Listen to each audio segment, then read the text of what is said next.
The Frosty Fix, Air Cooling Without the Bills by Reyansh K. Table of Contents, Problem Solution, page 3 to 4. Benefits of DIY Air Conditioning, page 5 to 10. Conclusions, page 11 to 12. Fun Facts, page 13. Problem, Extreme indoor heat poses serious health risks, including heat stroke, dehydration, and respiratory distress, particularly for vulnerable populations. Take for example, these power outages in Aliana. And a real-life impact like this can also affect kids' learning. Solution: DIY air cooling primarily addresses the problem of high energy costs and limited access to affordable cooling in hot environments. Instead of installing an expensive air conditioning system, for example, during heat waves or in areas where residents can't afford air conditioning. Affordable cooling solution. DIY air coolers are significantly cheaper to build and operate compared to conventional air conditioners. Simple materials like fans, ice, or evaporative cooling pads provide relief from heat without the high cost of electricity and installation.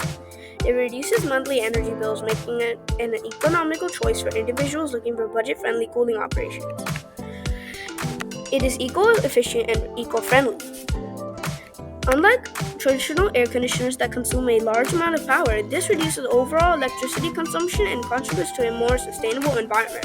By using sustainable energy sources like solar panels, these coolers offers an even greener alternative to traditional cooling methods, which helps. Portability and convenience. One of the greatest advantages of DIY air cooler is its portability. Being lightweight and compact, it can be used in different locations such as outdoor spaces, camping trips, and areas without access to electricity. A DIY air cooler offers unmatched convenience, whether it's a backyard party, or a remote work location, or a temporary living situation. It is easy to build and maintain. DIY air coolers can be made with readily available materials and require minimal technical skills to assemble. Maintenance is also simple, as they do not involve complex components found like compressors or refrigerants found in traditional air conditioning units. This ease of maintenance ensures that the cooler remains functional for a long time, providing an effective cooling solution without the ongoing cost of servicing or repairs. Energy and emergency disaster relief use. During power outages, heat waves, or natural disasters, access to cooling can be limited. A DIY air cooler can be a lifesaver in these situations, offering an accessible and immediate way to reduce body temperature. It is customizable and adaptable. DIY air cooling can be designed according to personal needs and preferences. They can be adjusted for different cooling methods such as ice-based cooling, evaporative cooling, or misting systems. DIY air cooling also provides a versatile and effective cooling solution for a wide range of applications. Conclusion. In conclusion, DIY air coolers provide an affordable, energy-efficient, and environmentally friendly alternative to traditional air conditioning systems. Beyond cost savings, DIY air coolers help promote sustainability by reducing electricity consumption and limiting the reliance on harmful refrigerants. Fun facts.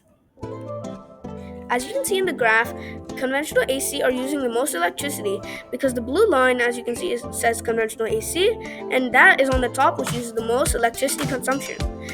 We can reduce this thanks to DIY air cooling. Sightings: ResearchGate, Google.com, Popular Mechanics, Quora, YouTube.com, and Hurry.projects.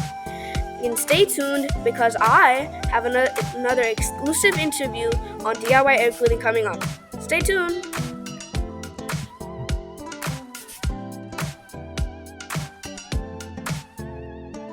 And Diana Kapadia.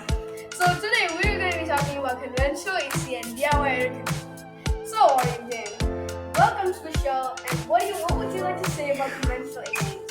Conventional ACs are very hard to install and they're very expensive. But a pro is that circulates air to all rooms. That is true. And what are some pros?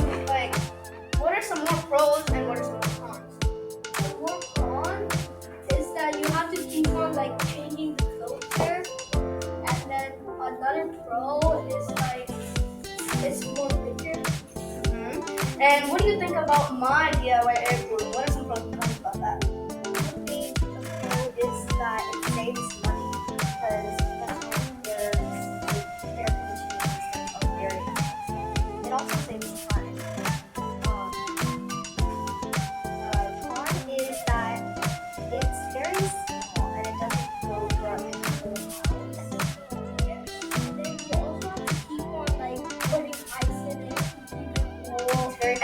are many ways that you can change that, because you can go to like a river or like any type of water source, and as long as you take cold water, it's gonna give out these cold air. Yeah, but like, what if you don't have any water inside your house? That is true. Maybe you could just like go outside, go to a stream, and just collect some water. Like say on hiking trips, and you can just bring that along, and whenever you're camping, you can just get some water and turn it on. Because you won't have any split ACs or conventional ACs out there. And that's another thing, portability. Portability is another one of those advantages for DIY air cooling.